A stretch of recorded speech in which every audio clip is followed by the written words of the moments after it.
On a tous en nous une force, une sorte de murmure intérieur qui nous tire vers quelque chose de plus grand. Mais d'où est-ce que ça vient exactement?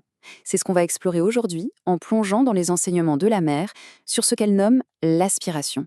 C'est ce sentiment-là, un peu diffus mais qui ne nous lâche pas. Une espèce de traction silencieuse vers un idéal, un but qui nous dépasse. Mais c'est quoi au juste? Pour le comprendre, on va suivre le chemin qui nous est proposé.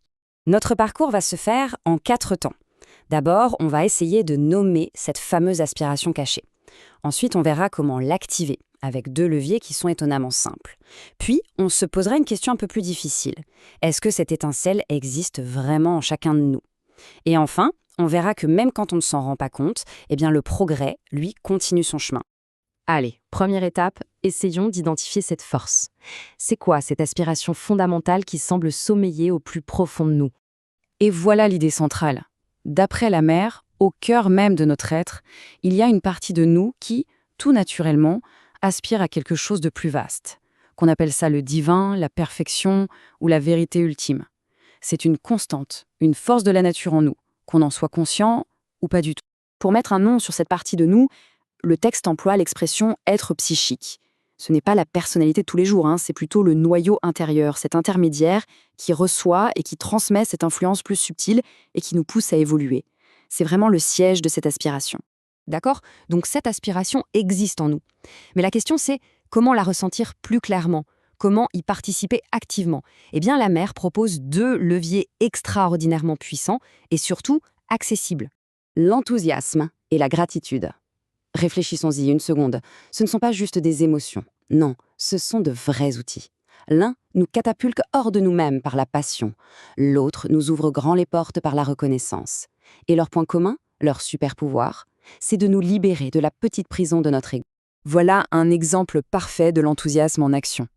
Il suffit d'imaginer un artiste complètement absorbé par sa création, ou un scientifique par sa découverte. À ces moments-là, l'ego, il s'efface. C'est une forme de dévotion, une passion si intense qu'elle éveille des parties plus profondes de l'être. Et ça ouvre une porte vers l'aspiration intérieure.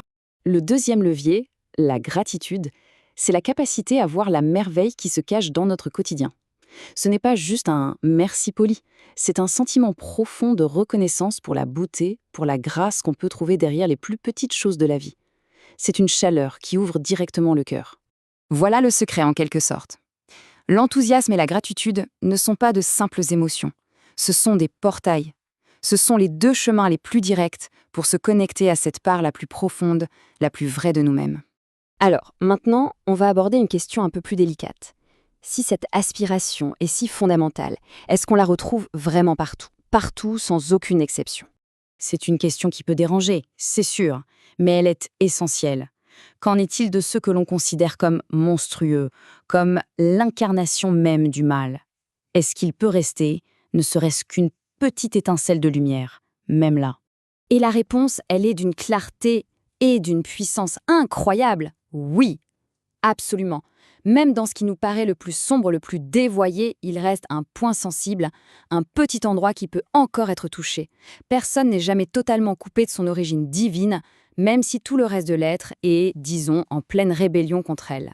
Ce concept est fascinant. Cette origine divine, qu'on ne peut pas enlever, elle n'est pas juste passive, elle agit comme une limite naturelle.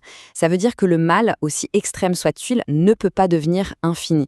Pourquoi? Parce qu'il se heurte toujours à ce noyau divin qui l'empêche d'aller plus loin. C'est une sorte de garde-fou cosmique, en fait. On arrive à notre dernière partie. Admettons qu'on ne ressente pas cette aspiration consciemment. Est-ce que quelque chose progresse quand même? Qu'est-ce qui se passe sur le long terme? En fait, il y a 2 histoires qui se déroulent en parallèle. Il y a l'histoire de notre corps, qui a un début et une fin, et puis il y a l'histoire de notre être intérieur, l'être psychique, qui lui est dans un voyage sans fin. Chaque vie, chaque expérience, même une chute, ce n'est qu'un chapitre de plus dans son grand livre d'évolution.